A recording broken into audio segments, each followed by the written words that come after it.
अगली infra news आ रही है छत्तीसगढ़ से, जहां राज्य सरकार ने मुख्यमंत्री नगरोत्थान योजना के तहत 13 म्युनिसिपल कॉरपोरेशंस में कुल 26 बड़े इंफ्रास्ट्रक्चर प्रोजेक्ट्स को मंजूरी दे दी है, जिनकी कुल लागत 429 करोड़ 45 लाख रुपए है। ये योजना वर्ष 2025 से 26 के बजट में घोषित की गई थी और अब तेजी से ग्राउंड पर उतर रही है, जिसमें पहले चरण में सभी 14 नगर निगमों को कवर किया जाएगा और बाद में नगर पालिकाओं और नगर पंचायतों तक भी इसे बढ़ाया जाएगा। डिप्टी चीफ मिनिस्टर और अर्बन एडमिनिस्ट्रेशन विभाग के मंत्री अरुण साव की मंजूरी से स्वीकृत किए गए इन 26 प्रोजेक्ट्स में road widening, bypass construction, flyovers, underpass, service roads, marine drive expansion, interstate bus terminals, high tech bus stands, auditoriums, water supply network strengthening, sewerage network upgrades, river front development, oxygen cum sports complexes, park development, lake beautification और Gaurav path construction जैसे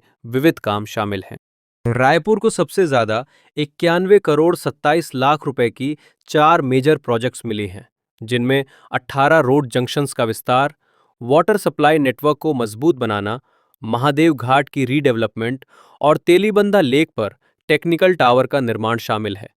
अभी तक 5 projects के लिए work orders जारी किए जा चुके हैं और 5 अन्य का भूमि पूजन भी हो चुका है, जबकि इस वित्तीय वर्ष में योजना के लिए कुल 500 करोड़ रुपए का बजट आवंटित किया गया है। मुख्यमंत्री विष्णुदेव साय ने कहा कि ये महत्वाकांक्षी योजना छत्तीसगढ़ के अर्बन इंफ्रास्ट्रक्चर लैंडस्केप में बड़ा बदलाव लाएगी, क्योंकि इसे सस्टेनेबल डेवलपमेंट और सिटीजन सेंट्रिक सॉल्यूशंस को ध्यान में रखकर डिजाइन किया गया है, जिससे शहर आधुनिक, सुंदर और जीवंत बन सकें। प्रत्येक जिले में कलेक्टर की अध्यक्षता में मॉनिटरिंग कमिटीज गठित की गई हैं, जिनमें म्युनिसिपल कमिश्नर्स सदस्य सह सचिव होंगे और पीडब्ल्यूडब्ल्यूडी तथा पीएचईडी के एग्जीक्यूटिव इंजीनियर्स सदस्य होंगे, ताकि प्रोजेक्ट्स की नियमित समीक्षा और समय पर गुणवत्तापूर्ण एग्जीक्यूशन सुनिश्चित किया जा सके।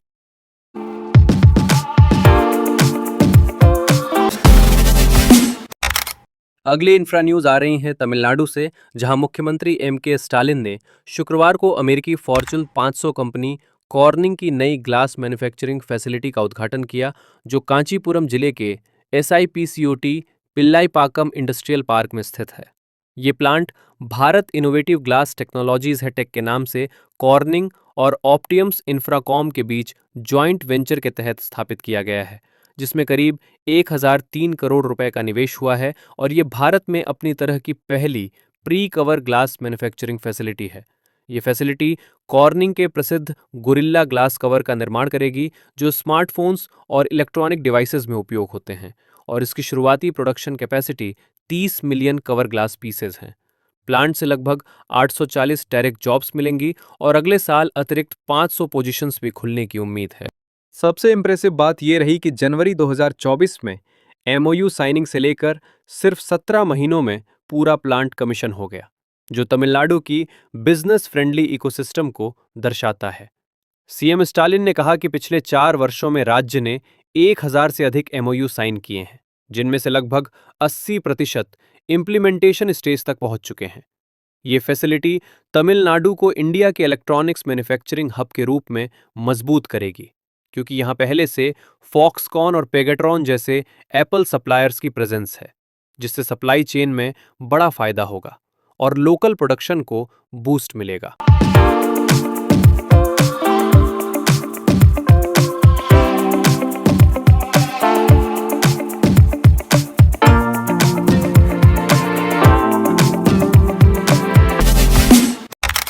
अगली इंफ्रा न्यूज आ रही है हरियाणा से, जहां मुख्य सचिव अनुराग रस्तोगी ने शुक्रवार को करनाल में निर्माणाधीन यूनिटी मॉल परियोजना की प्रगति की हाई लेवल रिव्यू की, जो ग्रैंड ट्रंक रोड पर करनाल इंडस्ट्रियल एस्टेट के सेक्टर 37 में 3.87 एकड़ भूमि पर 162 करोड़ 88 लाख रुपए की लागत से विकसित की जा रही है। ये मॉल एक जिला एक उत्पाद ओडीओपी पहल के तहत पूरे भारत से एमएसएमई उत्पादों के लिए परमानेंट एग्जीबिशन सेंटर और बी2बी नेटवर्किंग हब के रूप में डिजाइन किया गया है, जो छोटे निर्माताओं के लिए मार्केटिंग कॉस्ट कम करेगा और डोमेस्टिक और ग्लोबल मार्केट में विजिबिलिटी बढ़ाएगा। HSIIDC के मैनेजिंग डायरेक्टर आदित्य दहिया ने बताया कि एक्सकेवेशन वर्क तीव्र गति से प्रोग्रेस कर रहा है और परियोजना को 17 नवंबर 2025 को एनवायरमेंटल क्लियरेंस भी मिल चुकी है, जिसे जुलाई 2027 तक पूरा करने का टारगेट रखा गया है।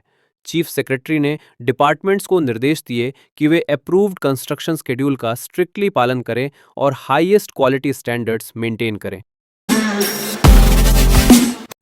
अगली इंफ्रे न्यूज आ रही हैं बिहार से, जहां मुख्यमंत्री नीतीश कुमार ने शनिवार को एक बड़ी इंडस्ट्रियलाइजेशन स्ट्रेटेजी की घोषणा करते हुए राज्य के लिए अगले 5 वर्षों में 50 लाख करोड़ रुपए का निवेश लक्ष्य निर्धारित किया है। ये घोषणा उद्योग विभाग की एक उच्च स्तरीय समीक्षा बैठक में की गई, जिसमें बिहार इंडस्ट्रियल संकल्प नाम से एक विस्तृत रोडमैप पेश किया गया, जिसका मुख्य उद्देश्य बिहार को पूर्वी भारत के प्रमुख इंडस्ट्रियल और टेक्नोलॉजी हब के रूप में स्थापित करना और बड़े पैमाने पर रोजगार सृजन करना है। इस महत्वाकांक्षी योजना के तहत बिहार सरकार अगले 5 वर्षों में 5 mega food parks, 10 industrial parks और 100 एमएसएमई पार्क्स स्थापित करेगी। साथ ही गया के दोभी में 1700 एकड़ में फैले इंटीग्रेटेड मैन्युफैक्चरिंग क्लस्टर आईएमसी को तेजी से पूरा किया जाएगा। इसके अलावा 29 जिलों में कुल 14,036 एकड़ भूमि पर 31 नए इंडस्ट्रियल पार्क्स बनाए जाएंगे, जिनमें से 10 सेक्टर स्पेसिफिक होंगे, जैसे टेक्सटाइल और फार्मास्यूटिकल पार्क्स। और इस चरण के लिए राज्य ने 26,000 करोड़ रुपए का बजट आवंटित किया है।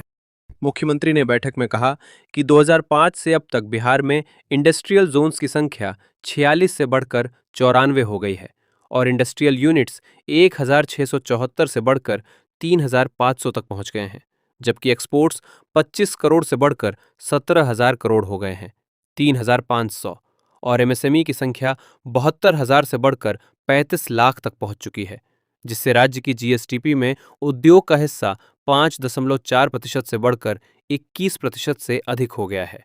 उन्होंने ये भी जोर दिया कि हम ये सुनिश्चित करेंगे कि राज्य के युवाओं को रोजगार के लिए पलायन न करना पड़े और मुख्यमंत्री उद्यमी योजना के तहत अब तक 44,073 उद्यमियों को वित्तीय सहायता दी जा चुकी है। हाईटेक और इमर्जिंग सेक्टर्स पर भी जोर दिया गया है। एक उच्च स्तरीय समिति का गठन किया गया है जो defence corridor, semiconductor manufacturing park, global capability centre, mega tech city और फिनटेक सिटी जैसी योजनाओं को बढ़ावा देगी। सरकार 7 लाख लोगों को इंडस्ट्री लिंक्ड स्किल्स में ट्रेन करेगी। हर जिले में एमएसएमई डायरेक्टरेट और एमएसएमई सेंटर्स स्थापित करेगी और एक बिहार मार्केटिंग प्रमोशन कॉरपोरेशन की स्थापना करेगी। इसके साथ ही ease of doing business reforms को तेज किया जाएगा और निवेशकों को आकर्षित करने के लिए देश विदेश के प्रमुख कमर्शियल सेंटर्स में इन्वेस्टर कॉन्फ्रेंस आयोजित किए जाएंगे, ताकि बिहार देश के टॉप 5 इन्वेस्टर फ्रेंडली राज्यों में शामिल हो सके।